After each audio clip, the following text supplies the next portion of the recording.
welcome everyone to another episode of Common Sense. I'm your host, Ben Carson, and we have an exciting program for you today. Whatever happened to the whole concept of a colorblind society? That used to be the goal we had of judging people by the content of their character, not by the color of their skin. And, there's been huge progress that's made just in my lifetime in racial relationships in this country. That doesn't mean that more doesn't need to be done. More always needs to be done. But it is so different now than it was when I was a kid. And now we're being told, and kids are being told in schools, that the most important determinant of what happens to you is the color of your skin. And the whole concept of colorblindness in a society, they say, is a racist concept. How in the world did we get to a place like this, and to get there so quickly in our society? Well, I'd like to welcome to the program today our good friend and a great patriot, Larry Elder. Larry is a New York Times best-selling author, a nationally syndicated radio host, podcast host of the Larry Elder Show, and recently ran in a special election against Gavin Newsom for governor of California. Boy, we would have been a whole lot better off if he'd won. But, there are more things to come in the future. And I bet there's something you don't know about him. I bet you didn't know that he has won an Emmy and has a star on the Hollywood Walk of Fame. That's pretty cool. So, Larry, you have a recent movie, Uncle Tom 2, which I was privileged to have a part in. And I'm just excited to have you here. But this is a very powerful and provocative documentary. Purposely, I'm sure, but it doesn't have to be. Why is this movie important in the political climate of our society today? Well, it's important because of what you just now said. The ideal was for a colorblind society. Fast forward, we have a movement called Black Lives Matter, which Dr. Carson, 85% of Black people support. On their website initially, they attacked the nuclear intact family as a Western construct. The founders of Black Lives Matter are self-described trained Marxists, and Marx was an atheist who wanted to dethrone God and oppose private property, which meant he opposed entrepreneurship. The reason this is important is because, as we explore in Uncle Tom 1 and in Uncle Tom 2, the reason the Black community was able to survive and continue to grow post-slavery, despite horrific challenges, despite lynching, despite KKK, despite Jim Crow, is because of a belief in patriotism. If you read the speeches of Frederick Douglass, they're riddled with odes to American ideals, even though he knew that we were not living up to those ideals. Belief in God, Judeo-Christian values, belief in family, and belief in entrepreneurship, to the point where in 1940, before all the civil rights legislation of the 60s, mostly before Brown versus Education, 87% of Blacks lived below the federally defined level of poverty. 20 years later, 1960, that number had declined to 47%. A 40-point drop in 20 years. That's the greatest 20-year period of economic success for Blacks in American history. Why? Because most kids came from two-parent households. Belief in God. Most kids went to church. Belief in family and belief in patriotism. Fast forward, all of those things are now completely and totally under attack, even as America has never been less racist. I mean, my goodness, Barack Obama won with a greater percentage of the white vote than John Kerry did 4 years earlier. He got reelected despite governing over the worst economic recovery in American history. You were briefly front runner when you ran for president. America has never been less racist. This is the only majority white country in the world where a Black person has been elected president. And I remember when he ran in 2007, I believe it was, Dr. Carson, there was a Gallup poll. He was competing Obama against Hillary for the Democratic side, and Mitt Romney, a Mormon, was competing against John McCain, who was in his early 70s, on the Republican side. And so Gallup asked, how many of you would not vote for a Black person for president? 5% of Americans said they would not vote for a black person. How many would not vote for a female, referring to Hillary? 11% said they wouldn't vote for a female. How many wouldn't vote for a Mormon? 22% said they wouldn't vote for a Mormon. How many wouldn't vote for somebody who would be as old as John McCain would have been? He would have been 72. We think of that as young now, but back then it was perceived to be old. 42% said they would not vote for somebody as old as John McCain. So this black guy, Obama, had a smaller hurdle than Hillary, than John McCain, and then Mitt Romney. And we're still talking about racism being systemically racist. It's ridiculous. And Obama, when I first saw him give his first interview, Dr. Carson, to 60 Minutes, I'm at home by myself, and this senator was catching Hillary. Otherwise, they wouldn't have had him on 60 Minutes. He wasn't the front runner yet. And Morley Safer, the correspondent, said, Senator, if you don't win, will it be because of your race? So I sat back and I said, let's see how this man answers. Is he going to give what I call a victocrat answer, the way Al Sharpton would have or Jesse Jackson would have, both of whom ran for president? And he said, no. If I don't win, it will be because I have not articulated a vision that the American people can embrace. I said, hallelujah. I'm not going to vote for him. I don't vote for tax, spend, regulate, Obamacare type people, but at least he'll stop the nonsense that America holds you back because you're black. What did he do when he got in? Every single time he had an opportunity to repeat what he said then, he picked up the race card and played it. From the Cambridge police acted stupidly, to if I had a son, he looked like Trayvon, to America has racism in its DNA, to embracing the Black Lives Matter movement, to talking about Ferguson in a speech before the United Nations, even though Michael Brown did not have his hands up, did not say don't shoot. He had Al Sharpton in the White House over 70 or 80 times, who, in my opinion, is America's preeminent race card hustler. Every time he had a chance to say something conciliatory and to knock off the nonsense, he went the wrong way, to the point where when he entered office, both blacks and whites thought race relations were going to be better. When he left, both blacks and whites thought they had gotten worse. How is that possible? How is that possible? He kept playing the race card. And if a guy like Obama led a charmed life, best school in prep school in Hawaii, goes to Occidental, goes to Columbia, goes to Harvard, becomes president of the Harvard Law Review, writes an autobiography in his early 20s, becomes U.S. senator, becomes president. If he's still going whining about racism, maybe, just maybe, we were wrong, say a lot of people in America. So things got worse. And I put a lot of that at the feet of Barack Obama. Absolutely. You know, I've always been kind of interested in what Khrushchev said 60 years ago to Eisenhower. He said, your grandchildren's children will live under communism and we won't have to fire a shot. Obviously, he knew something, didn't he?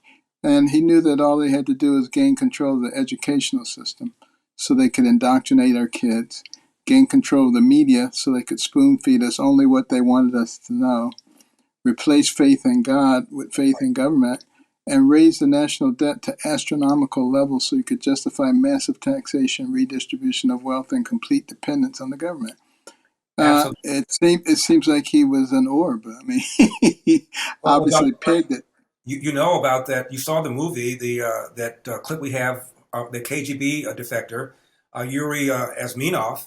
He says that the highest apparatchik could not have been more optimistic about what we've done in America. We've turned Americans against each other. We've taken over the schools. We have a bunch of mushy-headed academics who are teaching our kids. And he said, we're setting you against each other. And they use one of the sensitive points of America, race. And during the 2016 campaign, the Russians purchased a bunch of Facebook ads. Half of them were anti-black, half of them were pro-black, all designed to set us against each other and to probe at a sensitive part in America. And the Russians were stunned that they were able to pull this off, and we're still at each other's throats. When, again, America has never been more fair, never been a place where somebody could realize his God-given potential to the greatest extent possible in all of human history. One of the things in Uncle Tom 2, we talk about all these Haitians who are lining up trying to get in here, Central Americans lining up trying to get in here. And we quote a pastor named Vodi Bakum who says, there is no other country in the world where blacks would rather be, unless, of course, you're a black person who was born here. Yes. That's kind of interesting because a lot of black people get offended if you talk about how great it is to be in America. They said, you've been better off in Africa. Really? Would we be better off in Africa? Would a person of Irish descent be better off in Ireland? Would a person of German descent be better off in Germany? No, we're all better off here in this country that we all helped to create. I think it's wonderful. But getting back to Marxism, why is Marxism slash communism and faith in God incompatible? Marx wanted to dethrone God, and Marx felt that religion was the opiate of the masses, which is why Marx felt that the so-called proletariat did not rise up and overthrow the bourgeois class because religion made them accept their conditions and did not rebel against their conditions. So it's completely incompatible with religion. And what's interesting about this is that Marx has a superficial appeal. Obviously, my good friend Thomas Sowell, whom I know you know, was a Marxist, including after he graduated from economics school at University of Chicago. He taught under people like George Stigler, Milton Friedman, and he was still a Marxist. It's got a superficial appeal because as Thomas Sowell told me, how else do you explain these inequalities? He'd get on the bus and go through Harlem, and then he'd go through a very nice area of New York, and he couldn't figure out any other explanation for this. And so he bought the lie. A lot of people do. So it's got a superficial appeal. And if you don't have God, you don't have a belief in Judeo-Christian values, don't have an understanding of right and wrong, and don't know anything about history, about how every country that has started out communism has ended up in death and destruction, you can be deluded. Absolutely, no question about that. And, you know, black families have in the past been very strong. That's how we got through slavery. Right. It was family structure, it was faith in God. That's how we got through Jim Crowism. We got through all kinds of prejudicial behaviors in our society. What do you think has really changed significantly in the black family? Again, the welfare state, I think a big turning point, Dr. Carson, was when Lyndon Johnson, I believe with the best of intentions, launched a so-called war on poverty. Since then, we spent over $22 trillion on so-called poverty programs, and the percentage of black kids born outside of wedlock has gone from 25% to 70%. Now 25% of white kids are born outside of wedlock. Almost half of Hispanic kids are. 40% of all American kids are now entering the world without a father married to the mother. And what we've done is we've incentivized women to marry the government, and we've incentivized men to abandon their financial and moral responsibility. And we substituted government for family. And that's the biggest social problem facing this country. It's not inflation. It's not the need for critical race theory. It's not gas prices. All those things are important. But the biggest problem we're facing right now is a large number of children who enter the world without a father married to the mother. Absolutely. It's a huge problem. And when you look at 1 in 3 children grow up without a biological father in their home, it's much worse than that in the black community, as you just mentioned.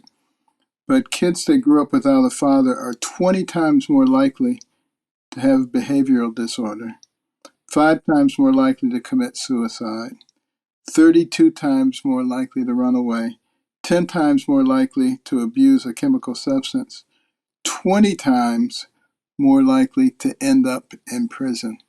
I mean, it seems to me like a responsible society would take note of this and say maybe we should have policies that recognize these kinds of problems and try to deal with them in an appropriate way, but they don't. And, you know, when I came to HUD, I was pretty convinced that it would be not that difficult to get a lot of programs passed that created family structure and that encouraged independence from the government. Boy, was I wrong about that. There are a lot of people who do not want to see those things happen because that's how they control population. You know, and what's bizarre about all of this, Dr. Carson, you can make an argument that 4 of the most prominent so-called black leaders, a term I'm not fond of, are people like Barack Obama, Al Sharpton, Louis Farrakhan, Jesse Jackson.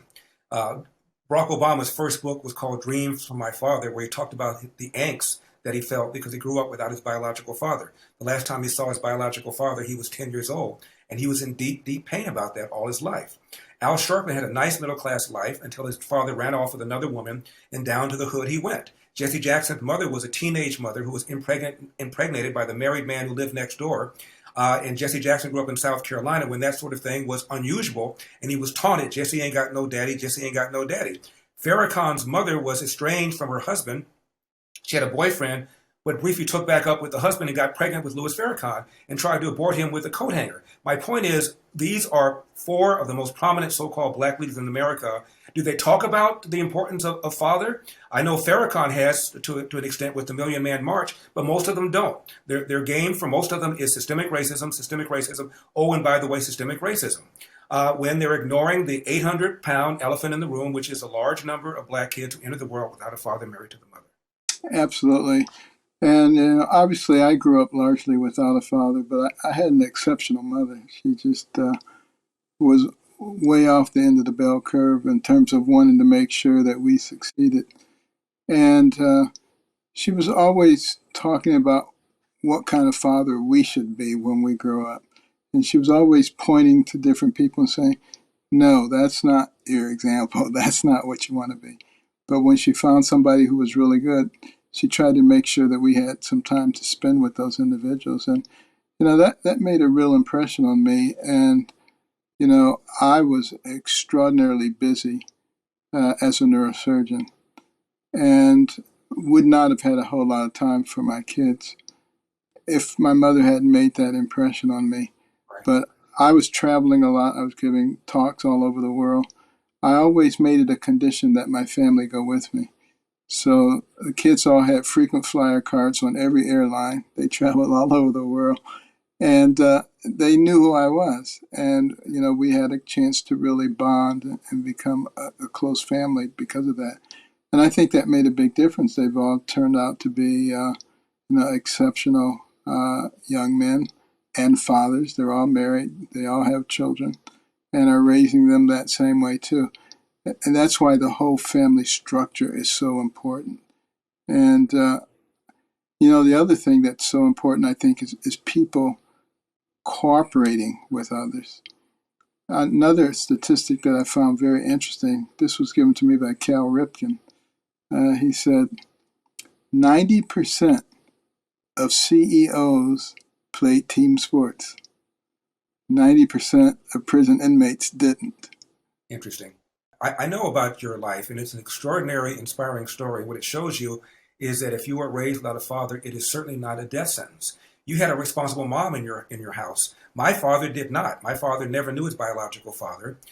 He was kicked out of his house when he was 13 years old by his irresponsible mother. You're talking about a black boy born in 1915, Athens, Georgia, Jim Crow South at the beginning of the Great Depression. And my father simply went down, picked up dirt for trash for people. Ultimately, he became a Pullman porter on the trains. That's how he ended up in L.A., because he came out on a run before World War II, Dr. Carson, and he was shocked. You could walk through the front door of a restaurant and get served. He made a mental note, maybe someday I'll relocate to California. Pearl Harbor, my dad joins the Marines. I asked him why one time, and he said 2 reasons. I know what I'm going to say. The first is they go where the action is, and the second is I love the uniforms. So my dad was stationed on the island of Guam, World War II. He was a staff sergeant in charge of cooking for the colored soldiers. War is over, goes back to Chattanooga, Tennessee, where he met and married my mom. And he was told by restaurant after restaurant, we don't hire N-words. My dad went to an unemployment office to get him a job. And the lady says, you went through the wrong door. My dad goes out to the hall and sees colored only, goes to that door to the very same lady who sent him out. My dad came home to my mother and said, this is nonsense. I'm going to L.A. I'm going to get me a job as a cook. I'll send for you. My dad walks around here in L.A. where I'm sitting right now for a day and a half, and he's told, you don't have any references. My dad said, I need references to make ham and eggs. They treated him the same way in L.A. as in Chattanooga, maybe a little more polite about it. My dad goes to an unemployment office, this time just one door. Lady calls him up after a day and a half. She says, I have a job. I'm not sure if you're going to want it. My dad says, of course I'm going to want it. I'm starting a family. What is it? She says, the job cleaning toilets and Nabisco brand bread. My dad did that for 10 years, took a second full-time job at another bread company cleaning toilets, cooked for a family on the weekends, and went to night school 2 or 3 nights a week to get his GED. The man never slept, which is why he was so cranky all the time. My father always told my brothers and me, hard work wins. You get out of life what you put into it. You cannot control the outcome, Larry, but you are 100% in control of the effort. And before you complain about what somebody did to you or said to you, go to the nearest mirror, ask yourself, what could I have done to have changed the outcome? And finally, he said this, no matter how hard you work, how good you are, Larry, sooner or later, bad things are going to happen to you. How you deal with those bad things will tell your mother and me if we raised a man. And Dr. Carson, my dad was a lifelong Republican. And here's what he said about the Democratic Party. Democrats want to give you something for nothing. When you try to get something for nothing, you almost always end up getting nothing for something. And he thought the welfare state was the worst thing that ever happened to black families. And he didn't go to Harvard and get a PhD. He never studied sociology, but he knew what damage it would do. And fast forward, everything my dad said about the welfare state has come to pass. Well, he was certainly, obviously, a lot smarter than a lot of people who did go to Harvard and did get a PhD. Right. He was wise. And, Right. wisdom actually, I think, comes from God. There's a lot of idiots, quite frankly, who have all kinds of degrees behind their name. And I think Saul Alinsky understood that. He knew how to utilize those people. And it was Vladimir Lenin who was attributed with the term useful idiots. Mm-hmm. And getting something done, you get them to actually do things that are actually counter to their own good, but you get them caught up in it, and they become some of your strongest advocates. And I think a lot of the people who have embraced many of the extremely left-wing things that are going on in our society today fit into that category. They've been deceived, they've been manipulated, and if they actually knew all the facts, they would probably be moving in a very different direction. And part of the problem, I think, is that we have a media today that is, for some strange reason, full of useful idiots, full of people who don't even recognize that the first thing that happens with Marxist communist regimes is they completely control the media. So they don't recognize that they're preparing their own graveyard. And they seem not to have a very good grasp of history, and that's a real problem. It's a huge problem, Dr. Carson. Let's take arguably the most egregious racial incident that's taken place in the last few years, and that's the death of George Floyd at the hands of Derek Chauvin. I believe the verdict was just, but there is zero evidence that whatever Derek Chauvin did was because of George Floyd's race. The lead prosecutor was a black man, and he took great pains during his opening statement to say the police in general are not on trial. The Minneapolis police in general are not on trial. This individual is on trial, and he never argued that Derek Chauvin was motivated because of George Floyd's race.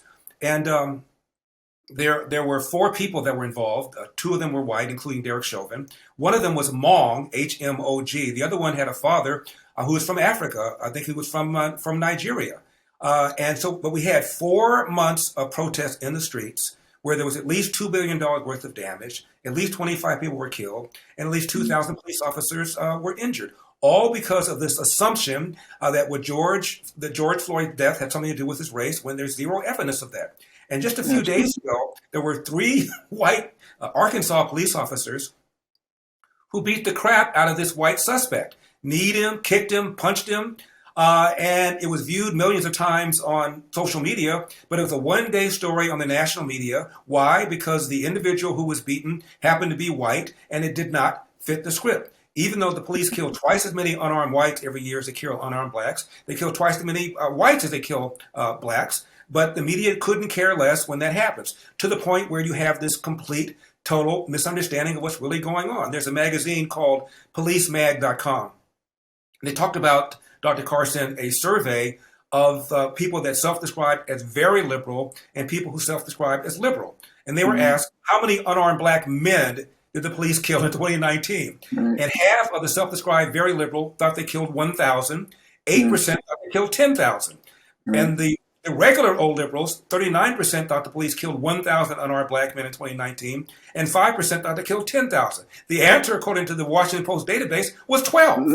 Yes. Now, talk about a gap between what you think and what's really going on, which is driving this nonsense of defund the police and this belief that the police are engaging in systemic racism. If you are that deluded about the facts, of course you're going to believe nonsense. Yes, and close to that same time, there was another incident very similar to the George Floyd incident.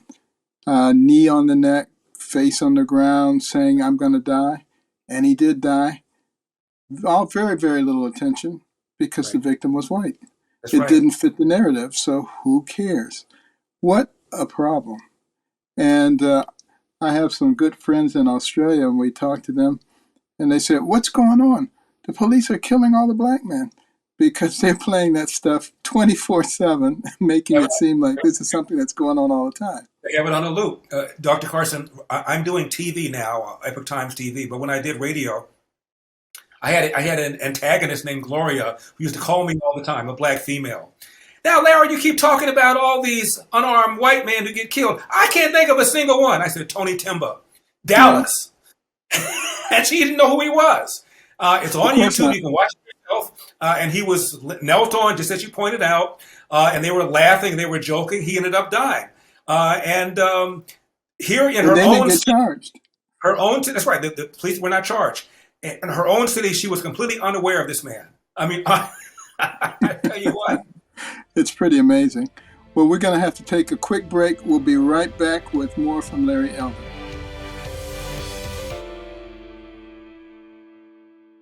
And we're back with our fascinating guest, Larry Elder. Many of you know him, a lawyer, a radio show host, a podcast host, a previous candidate for governor of the state of California, a man who has a star on the Hollywood Walk of Fame. I could go on for quite some time. But, why is it, Larry, that you think that our young people today are so attracted to socialism? There have been some recent surveys that show up to 50% of them would prefer socialism. Do they even know what it is? And I think that's what it is. I think they are completely unaware that socialism really means government ownership of property. They think of the term as egalitarianism, as equality, as equality of outcomes. They haven't really thought deeply about it. So I think a lot of it is just complete and total ignorance of what socialism really is.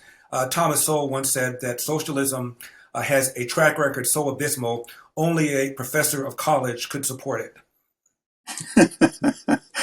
And when I think a lot of them think that socialism is being familiar with social media. They really haven't looked further into it than that. But another thing that I find very, very interesting, people talk about systemic racism and the fact that, the income for black families is so much less than that for white families, the income gap. But if you look at Nigerian families in America, Ghanaian families in America, there's very little, if any, income gap. And why wouldn't our sociologists, particularly at our black universities, be interested in that phenomenon? Why do they just kind of ignore that, do you think? Again, because it diverges from the script. The script is that black people are in peril because of systemic racism. If you point out, as you pointed out, that Nigerian families per capita earn more money than white European families, it blows up the narrative. This just as the fact that a Asian applying for a mortgage is more likely to have that mortgage approved than even a white person because it blows up the narrative. Right. I remember when Barack Obama was in civil practice, Dr. Carson, he joined a bunch of other lawyers and filed a class action lawsuit against Citigroup because there were 186 would-be black borrowers who were turned down for loans. So Citigroup said, all right, screw it. I'll give them the loans. Gave them the loans. Fast forward a few years later, virtually every single one of the 186 lost a home. Several of them went into bankruptcy. A couple of them even then publicly said, you ought not give people loans if they can't afford to pay them back. Hello. And the point is that the banks were turning them down because they were not credit worthy. Yet you have this narrative that they were being turned down because of systemic racism, which, by the way, is what led to the housing meltdown 2007, 2008. Banks changed lending criteria because of this lie. They were pressured by carrot and by stick to change lending criteria. So a whole bunch of people who shouldn't have owned homes ended up getting homes. A large percentage of them were black. And that is why from 2010 to 2013, when Obama was president, black net worth fell by a full 1/3. I know you know this from your position as a former HUD chairman. And I blame Obama, because had Obama, as a private practice lawyer, not pushed this lie, there wouldn't have been the pressure on banks to change lending standards, and people that would have been perfectly better off renting would have been renting instead of buying homes, putting money into that homes, and then losing everything when the recession came. Absolutely. Now, it couldn't be more crisply explained than you just explained it. I hope people are listening and understand what you said. But, talking about Marxist ideologies and our schools, what are your thoughts about CRT? It's a cancer. It's a poison.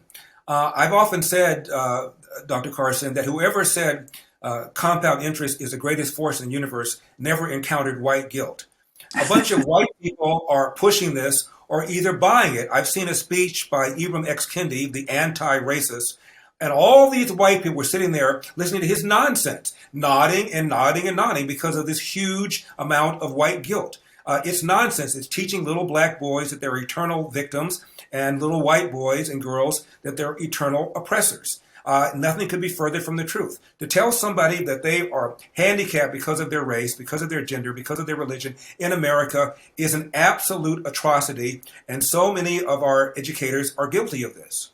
And it's hard to understand how they perceive that this is going to lead to something good. What good could it possibly lead to if you have a whole generation of people thinking that they're victims and a whole generation thinking they're oppressors? I'm still struggling to find where that would do any good. I haven't seen it.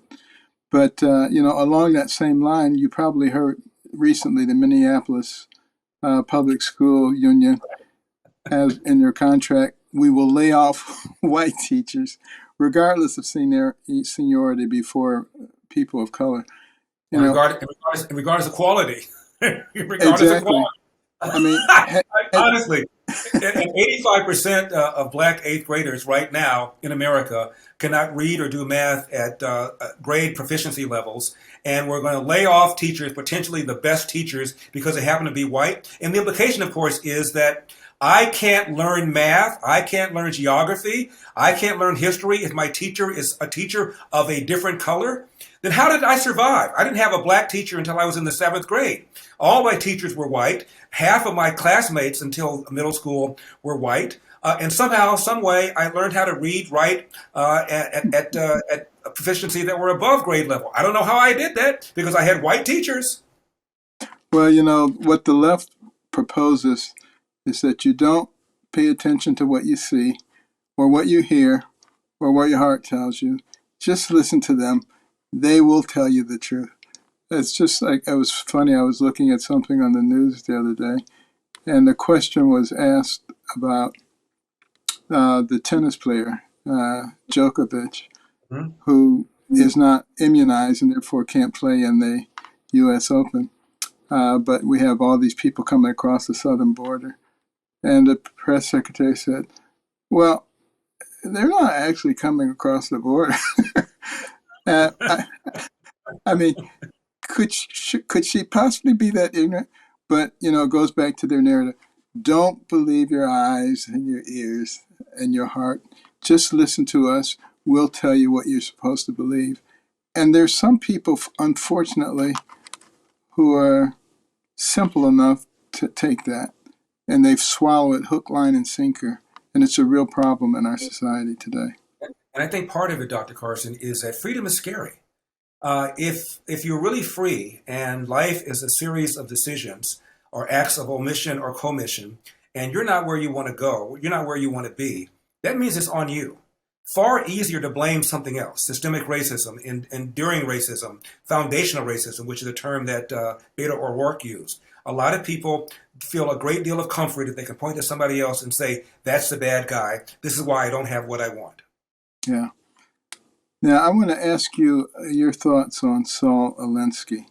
It seemed to me like he advocated creating problems and dissatisfaction so that you could have a reason to fundamentally change a society. What did you think of him?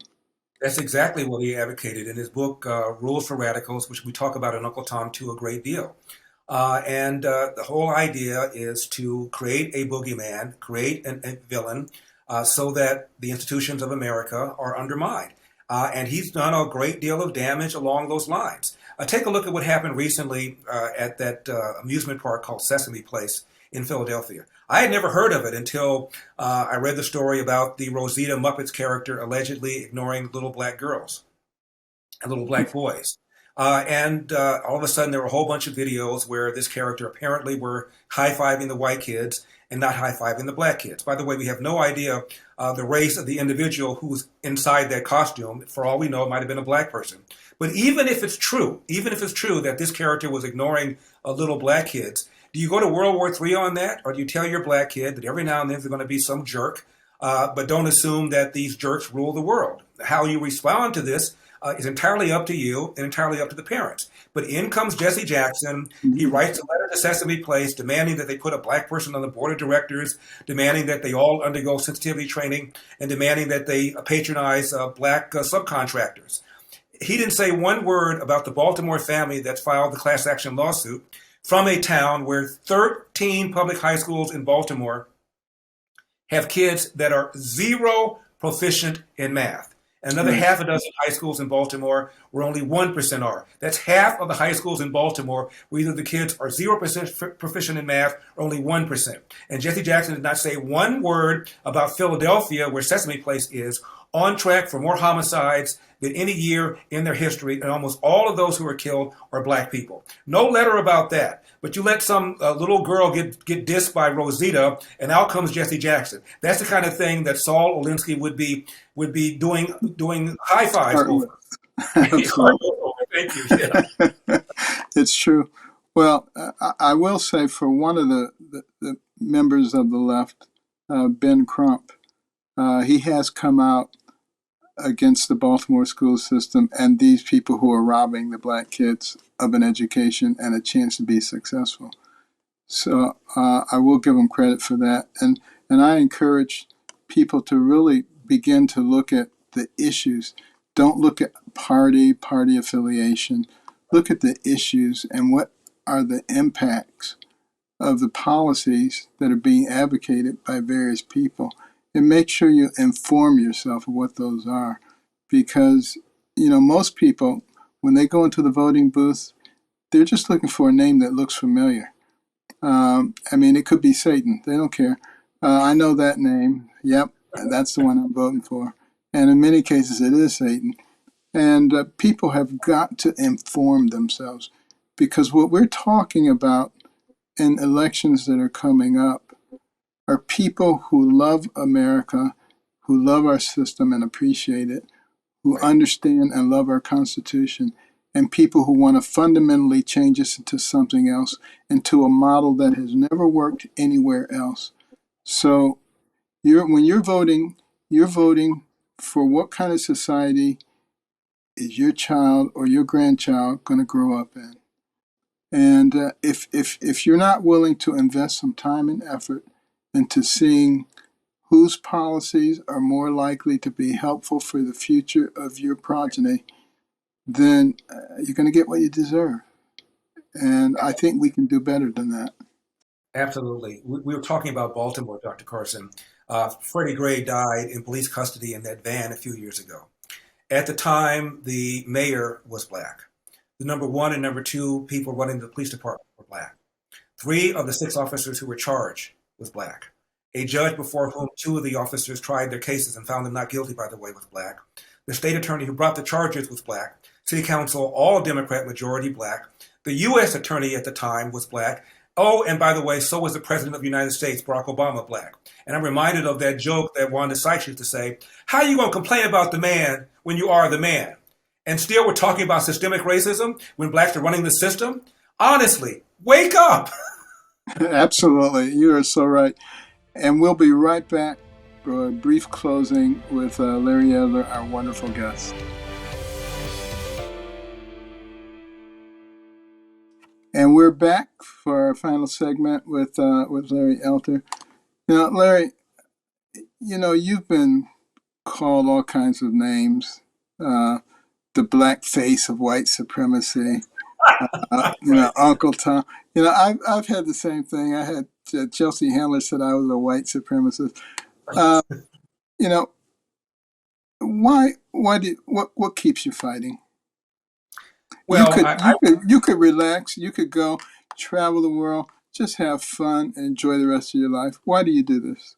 believe me, it's tempting. My girlfriend and I have talked about this. I've done well enough so that I could really kick back and enjoy the rest of my life. I'm 70 years old. But I feel I have a moral, a spiritual, and a patriotic obligation to leave this place better than the way I found it. I would not be happy with Larry Elder. But I'm used to all these names, Dr. Carson. I've been on radio and TV now for 40 years, and I've been called the black face of white supremacy, an Oreo, a coconut, uh, Sambo. I was called the Antichrist one time. But I tell you what, I've rarely been called, and that's wrong. Be called names, but when I talk about what's going on with our schools, when I talk about what's going on with our family, nobody or rarely does anybody say, your numbers are wrong, your stats are wrong, here's what's really going on. All they have is names, which shows you they are out of ammo. And that just shows you how the Saul Alinsky formula has been so brilliant. Not only do you have people not looking at the facts, but when a fact bringer tells them what's going on, I'm the bad guy. I'm the Mm-hmm. Uncle Tom. I'm the sellout. You can't be more successful than that. That's like The Sting, the movie The Sting with Robert Redford and Paul Newman.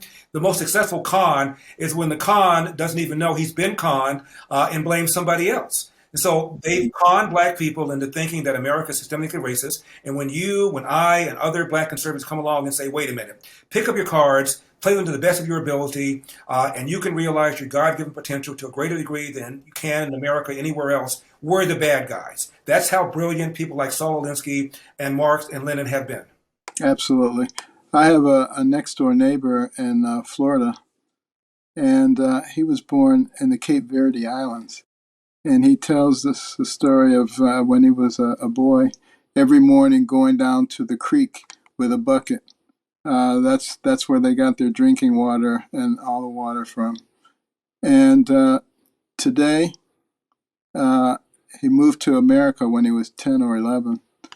Today, he's a billionaire. That's Wow. America. That Wow. is America. And And, we and need America, not forget that. America, America, And he, and America, Dr. Ben Carson living next door to a billionaire. he, That's America. That's that's right. America. And he's a black billionaire. So keep that in mind. Right. Um, but one thing that I've noticed in recent years, I used to go to conservative gatherings, and I would be the only black face. That's not the case anymore, not by a long shot. Uh, what do you think is helping many more minorities turn to conservatism? Well, I use the following numbers: 4, 6, 8, 12. When Obama ran in 2008, 4% of black people voted for the Republican Party. 2012, when he ran for re-election after presiding over, as I said earlier, the worst economic recovery since 1949, 6% of blacks voted for the Republican Party. Trump runs in 2016 and says famously, what do you have to lose? Talked about schools, talked about crime, talked about families. 8% of blacks voted for the Republican Party. Then when he delivered the best economy ever for black Americans, supported school choice, did something about the borders because the people that are most threatened by illegal aliens are unskilled black people working in the inner city. They have to compete with them for jobs, and the presence of illegal alien labor puts downward pressure on their wages. He did criminal justice reform that allowed about 5,000 mostly black men to have their sentences reconsidered and reduced an average of 70 months. He pardoned Jack Johnson. He commuted Alice Johnson. Hmm. He did the opportunity zones to lower taxes and regulations in urban areas to spark economic development. He got 12% of the vote. That's a 50% increase over 4 years earlier, and almost 20% of black men voted for him. So it's going in the right direction because black people are looking at the results of left-wing policies. And that is why they are doubling down on yelling and screaming about how systemically racist America is, and calling people like Donald Trump fascist and white supremacist and totalitarian and any other names that they can come up with. And by the way, it won't matter if Donald Trump is not the nominee in 2024. If it's Ron DeSantis, if it's anybody, that person will then be the new fascist because that's all they've got. They can't talk about crime. They can't talk about inflation. They can't talk about gas prices. They can't talk about Afghanistan. All they have is race card and arguing that we are the party of social justice, and these guys over here are the party that wear the black hat in that fight for social justice. Well, the last word from you, I want to ask you, um, in your opinion, what needs to be done to change the trajectory of our nation? How do we fight back? This program is called Common Sense, and you've got plenty of it. Well, the first step is, of course, to tell the truth. And ultimately, if people realize what's going on, they, I believe, will make a course correction. I've always believed that the captain of the Titanic, had he known the iceberg was ahead, would have taken corrective action. It's up to us. It's up to people who have positions of power and authority to tell the truth. The truth is hard work wins, and you get out of life what you put into it. And anybody that tells you otherwise is not your friend.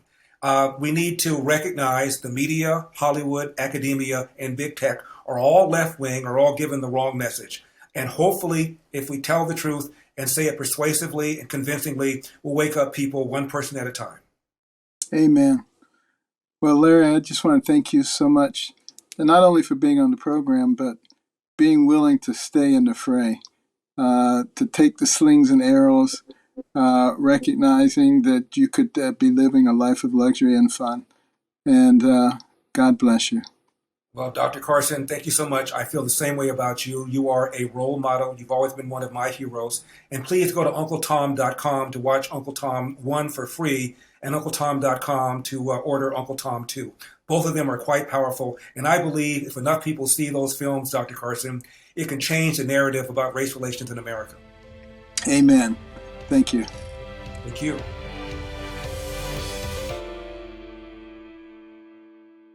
And we're back. Common Sense.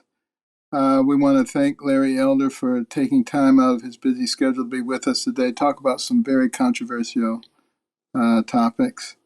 Larry's never one to shy away from a debate and from honest discourse, and we really want to thank him for being with us today. It's time for a question from one of our viewers. Carla Reynolds from Houston, Texas asks, Dr. Carson, did you ever find corruption within HUD, and if so, how long had it been going on? Boy, that's funny. You used to always hear all these stories about the corruption at HUD and the misappropriation of funds, and they had not had an audit for 8 years when I got there. Federal law requires all federal agencies to have an audit every year. You couldn't have one because there were all these defects. You couldn't do it. So obviously the first thing we did was get some appropriate accounting in there. We had to twist the arm of one of the senior partners at Ernst & Young. He finally relented and came and put together a team, and we were able to clean a lot of stuff up very quickly, which made it possible to get programs done. But there's still a lot of people there, and in all the federal agencies, who've been there for 20, 30, 40, even 50 years. And they are the ones who kind of help facilitate things they agree with and slow down things they don't agree with.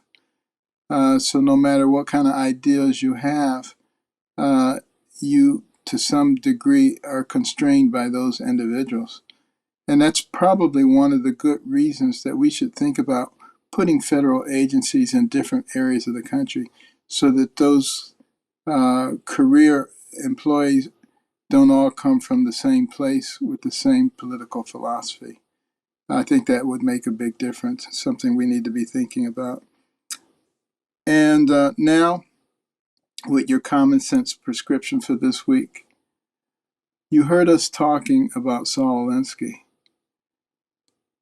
I don't agree with almost anything he ever said, but I think it would be great for you to go to the library and get the book, Rules for Radicals, and read it. It's a short read. You can read it in 1 or 2 settings because it's so important to know what your adversaries are up to, what their modus operandus is.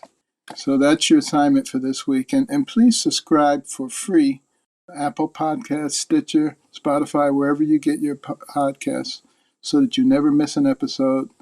And remember to rate us, review us, let your friends and family know about us. And of course, I'd like to hear from you if you have questions. Ben at AmericanCornerstone.org. We always try to answer at least one of the questions on each program. And remember to treasure the cornerstones: life, liberty, community, and faith. And until next week, take care.